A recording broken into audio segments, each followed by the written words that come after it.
El nombre de don Guadalupe Sánchez Torres es fundamental en la historia de uno de los principales destinos turísticos de México. Fue quien fundó la ciudad de Puerto Vallarta el 12 de diciembre de 1851, llamándolo Las Peñas de Santa María de Guadalupe. Este lunes 13 de marzo se cumple el primer centenario de su ausencia física, pero no hay ningún acto oficial del parte del ayuntamiento. Igual sigue sin develarse su monumento ya autorizado por el Cabildo. Solamente se le recordará con misas en el icónico templo de Nuestra Señora de Guadalupe. El licenciado Félix Fernando Baños, reconocido promotor cultural y creador del himno a Puerto Vallarta, se dio a la tarea de recordar a las autoridades municipales de esta fecha, pero no tuvo eco. A través de su seudónimo Matisse Lídice, presentó el proyecto de su escultura de don Guadalupe Sánchez y su familia. Fue aprobado el 31 de marzo de 2022 en acuerdo de Cabildo la colocación de este monumento en la Plaza de Armas, contemplando inaugurarla precisamente este 13 de mayo del 2024 en su centenario luctuoso. Entonces se turnó para su presupuesto a la Comisión de Hacienda que presidía el alcalde Luis Michel, pero nunca convocó. Lo dejó en los archivos.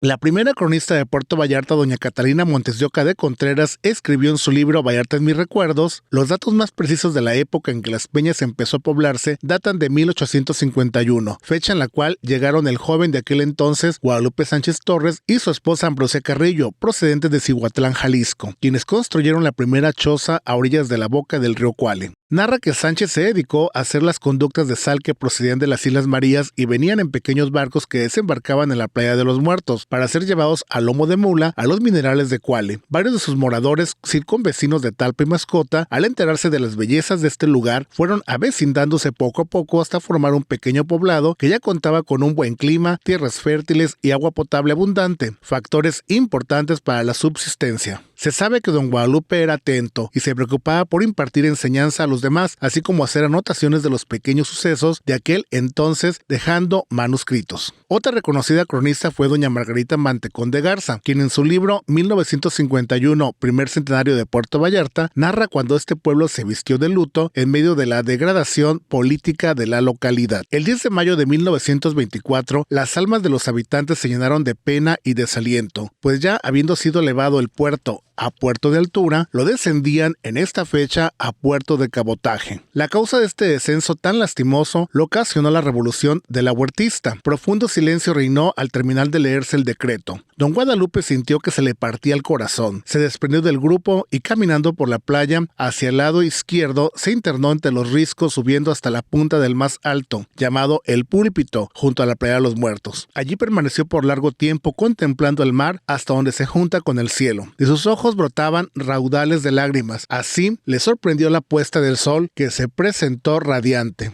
esplendorosa, matizando las nubes como nunca, como si los vapores del mar que él tanto amaba se dolieran de su pena. Se elevaron cubriéndose densamente. Ya entrada la noche, bajó del púlpito y así como llegó, cabizbajo y pensativo, regresó a su hogar. No quiso tomar alimento y sí refugiarse en su lecho. Ya no volvió a salir de su habitación y el día 13 de mayo de 1924, toda la casa de don Guadalupe semejaba un ataúd enorme y trágico. Había muerto el fundador de Puerto Vallarta. Había muerto el padre de todo el pueblo. El llanto se escuchaba por doquier. El viejecito amado se había ido para no volver jamás. Una brisa marina soplaba suavemente llevando consigo el aroma a sal del océano. La ciudad estaba tranquila, silenciosa, más común de lo normal. Se sentía un ambiente diferente en medio de todo el ajetreo. Había un ambiente de melancolía que se palpaba en el aire. Era un día especial, pero no por una celebración, sino por la noticia del fallecimiento del hombre a quien se le atribuye la fundación de Las Peñas. Su cuerpo fue sepultado en el antiguo panteón que se encontraba al oriente del Parque Hidalgo, en aquellos tiempos el límite del pueblo. Hoy pudieran encontrarse sus restos bajo el templo de Nuestra Señora de Guadalupe. En 1929, el entonces presidente municipal